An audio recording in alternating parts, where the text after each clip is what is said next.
स्थितियां जिनसे हम आसक्त हैं उनको माया कहते हैं, और इन्हीं मायाओं के कारण ठाकुर जी की अनुभूति नहीं हो पाती। क्यों वैष्णव संत जन कहीं भी ठाकुर जी का अनुभव कर लेते हैं? क्योंकि वो माया से दूर रहते हैं, माया से विमुक्त रहते हैं। मीराबाई क्यों जहां मैं देखूं जिस ओर सखीरी, सामने मेरे सांवरिया, सब जगह उसको ठाकुर जी दिखते थे। क्यों?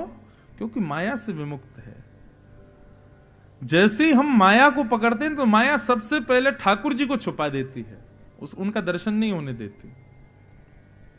और माया कई कई लोगों को तो इतनी चढ़ जाती है कि वो मंदिर में जाकर के भी पाषाण ही समझते हैं, ठाकुर जी नहीं मानते। इसलिए भैया माया विमुक्त रहो। यहां पर वही बात कह रही हैं श्री कुंती जी कि आप इसलिए नहीं दिखते क्योंकि माया बीच में आती है।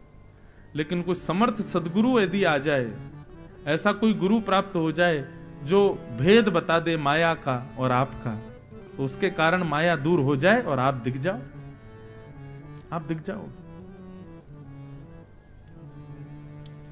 एक प्रकार से बंधुओं, कथा सुनने के कई सारे अभिप्राय पूर्ण होते हैं। एक अभिप्राय यह भी है कि कथा जो है वो वास्तविकता से आपको परिचय कराएगी। संसार की कई प्रकार की मायाएं हैं, सबसे तो हम विमुक्त नहीं हो सकते, लेकिन कुछ का अवकाश करना बहुत जरूरी है जीवन में। अभी एकादशी पर अन्न ना खाना कोई बहुत बड़ी बात नहीं है। आजकल के बच्चे उठते ही सुबह 11 बजे और फिर उसके बाद में नहा धो करके तैयार होते हैं, तब तक 2-3 बज जाते हैं। तो आधा दिन तो वो भी एकादशी रख रहे हैं बेचारे, पूरे दिन कुछ खाते ही नहीं, आधा दिन तो खा ही नहीं रहे कुछ भी। एक प्रकार से अन्न तो वो भी छोड़ रहे हैं, लेकिन उन बच्चों के फोन ले लो, नहीं रह पाएंगे। अन्न के बिना जीना, उस समय व्रत होते थे जब अन्न ही सर्वस्व होता था। आज अन्न सर्वस्व नहीं है। हम जिसके बिना नहीं रह सकते वही माया है।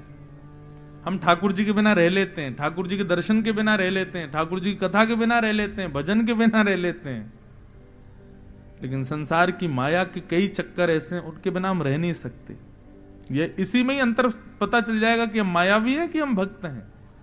लेकिन कई लोग हैं वो इतने व्याकुल रहते हैं कि इतने दिन हो गए कथा नहीं सुनी, इतने दिन हो गए हम वृंदावन नहीं गए, इतने दिन हो गए ठाकुर जी का कोई उत्सव नहीं हमने दर्शन किया, और उसकी वजह से उनके हृदय में व्याकुलता होती है। समझो ये माया विमुख व्यक्ति, इसको ठाकुर जी दिख सकते।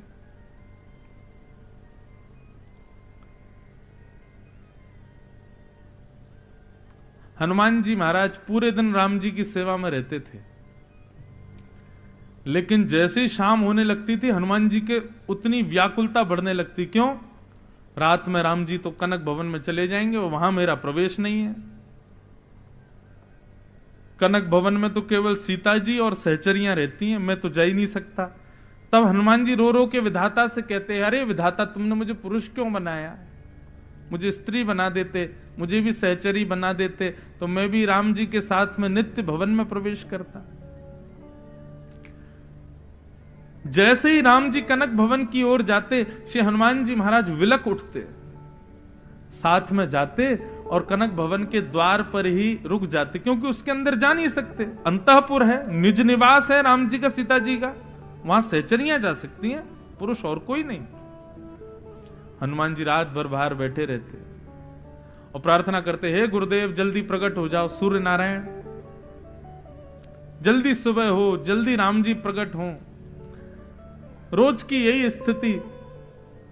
एक दिन हनुमान जी इतने व्याकुल हो गए, इतने व्याकुल हो गए कि इतने रोए। सुबह जैसे ही राम जी द्वार खोल के बाहर आए तो देखा राम हनुमान जी के नेत्र लाल पड़े हैं, अविरल अश्रुधार गिर रही है। हनुमान जी को हृदय से लगाया, क्या हुआ हनुमान, इतने क्यों रो रहे हो? हनुमान जी बोले, दर्श बिन दुखन लागे ने। हे राम जी, आप रात भर कनक भवन में रहते, इतनी देर का भी वियोग मेरे नेत्रों से सहन नहीं होता। मुझे पीड़ा होती है मेरे नेत्रों में जब तक मेरे राघव मुझे नहीं दिखते। आप कृपा करो मेरे ऊपर, मुझे भी अंतःपुर में प्रवेश दिलाओ। तब हनुमान जी को राम जी ने सीता जी के पास भेजा, बोले जाओ, किशोरी जी कृपा करेंगी तो ये संभव होगा। तब किशोरी जी को जाकर के प्रणाम किया। किशोरी जी ने कहा सहचरियों के पास जाओ। हनुमान जी सहचरियों के पीछे पीछे घूमने लगे। सहचरियों ने कहा सरजू जी के पास जाओ। अंत तो गत्वा हनुमान जी सरजू जी के पास गए और जैसे रुदन करना प्रारंभ किया, हनुमान जी के अश्रु बिंद का एक बिंदु जैसे ही सरजू जी में गिरा, सरजू जी का पूरा जल तप गया, प्रकट हो गई सरजू मैया। क्या हुआ हनुमंतलाल, इतने वेदना, इतना कष्ट क्यों आपको? बोले मुझे सहचरी बना दो। ये रात्रि में राम जी जाते हैं कनक भवन में, वो वियोग मुझसे सहन नहीं होता, ऐसी कृपा करो दिन में मैं हनुमंत वेश में रहूं पूरे दिन राम जी के संग, और रात में कोई सहचरी वेश में। तब सरजू जी ने कृपा करके श्री हनुमान जी महाराज को चारुलता सहचरी का रूप प्रदान किया। और जैसी शाम होती हनुमान जी एक सखी वेश में आ जाते और राम जी के साथ अंतःपुर में जाके वीणा वादन की सेवा करते, पूरी रात राम जी को देखते हुए। हमारी स्थिति है ऐसी, 7 दिन बाद कथा पूरी हो जाएगी तो थोड़ी देर का वियोग होगा, थोड़ी देर वेदना होगी कि कथा पूरी हो गई, लेकिन अगले दिन से फिर सब लोग अपने कार्यों में व्यस्त। लेकिन स्थिति ऐसी कभी हुई कि हम कथा के बिना रह ही नहीं पाए? नहीं हो पाता। अच्छा एक बात कहें, हमारी तो हो चुकी है ऐसी, हम कथा के बिना अब नहीं रह सकते। कथा के बीच में अवकाश मिले ये तो जरूरी है, घर जाना है, सब गृहस्थ देखना है, परिवार देखना है, परंतु लंबा अभी समय, वैसे लंबे समय तक ऐसा है नहीं कि मुझे लंबे समय तक कथा ना हो, लगातार कथा ही कथा है। सोच सोच के भय भी लगता है कि इतनी कथाएं कैसे करेंगे, कमर टूट रही है। लेकिन ये भी लग रहा है कथा अगर नहीं हुई तो जिएंगे कैसे? ठाकुर जी की चर्चा किए बिना अब रह नहीं सकते। ऐसी स्थिति होना ये साधारण बात नहीं है। हमारी जरूरत ठाकुर जी नहीं बने हैं। हम ठाकुर जी को केवल एक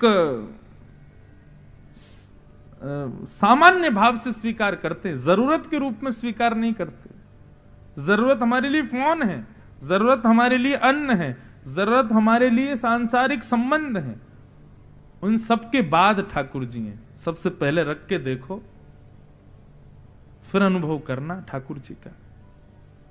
फर्स्ट प्रायोरिटी ठाकुर जी को दो, उसके बाद कोई और। लेकिन हमने तो बिल्कुल लास्ट लीस्ट में रखा हुआ है ठाकुर जी को। ऐसा नहीं। तो माया के कारण ठाकुर जी नहीं दिखते। कुंती ने भगवान की स्तुति गाई और स्तुति गाते हुए अंत में कहा, हे नाथ मुझे विपत्तियां दे दो। विपत्ति का नाम सुनते ही भगवान बोले विपत्ति क्यों चाहिए? बोले क्योंकि आपकी स्मृति विपत्ति में ज्यादा आती है, संपत्ति में कम आती है, इसलिए नाथ मुझे विपत्ति दे दो। भगवान ने कुंती को वरदान दिया, बोले तुम चिंता मत करो, विपत्ति संपत्ति में भी तुमको मेरी याद आवेगी। बंधुओं देखो, विपत्ति में ठाकुर जी का स्मरण करे ये सामान्य बात, लेकिन अत्यंत संपन्न होकर के भी ठाकुर जी के लिए 2 अश्रु बहावे, ठाकुर जी के लिए व्याकुल रहे, ये श्रेष्ठ बात है। अति संपन्न होकर के भी ठाकुर जी के लिए व्याकुल रहे, ये श्रेष्ठ बात है। विपत्ति में तो सब याद करते हैं, नास्तिक लोग भी विपत्ति में भगवान को पूज लेते हैं, लेकिन अत्यंत सुसंपन्न होने के बाद भी सब कुछ अच्छा है, कोई कमी नहीं है, उसके बाद भी आप ठाकुर जी के लिए व्याकुल हो रहे हैं, ये श्रेष्ठ बात है। कुंती ने भगवान की स्तुति गाई, भगवान ने अपने हृदय से लगाया। इस प्रकार कुंती की स्तुति विराम हुई। भगवान अब पुनः रथ पर बैठे द्वारिका निकलने के लिए, तो अब युधिष्ठिर रोने लग गए। भगवान बोले अब ये क्यों रो रहा है? पहले जा रहा था तो उत्तरा आ गई, उत्तरा को मुक्त करके जाने लगा तो कुंती आ गई, अब कुंती को मुक्त करके जाने लगे तो युधिष्ठिर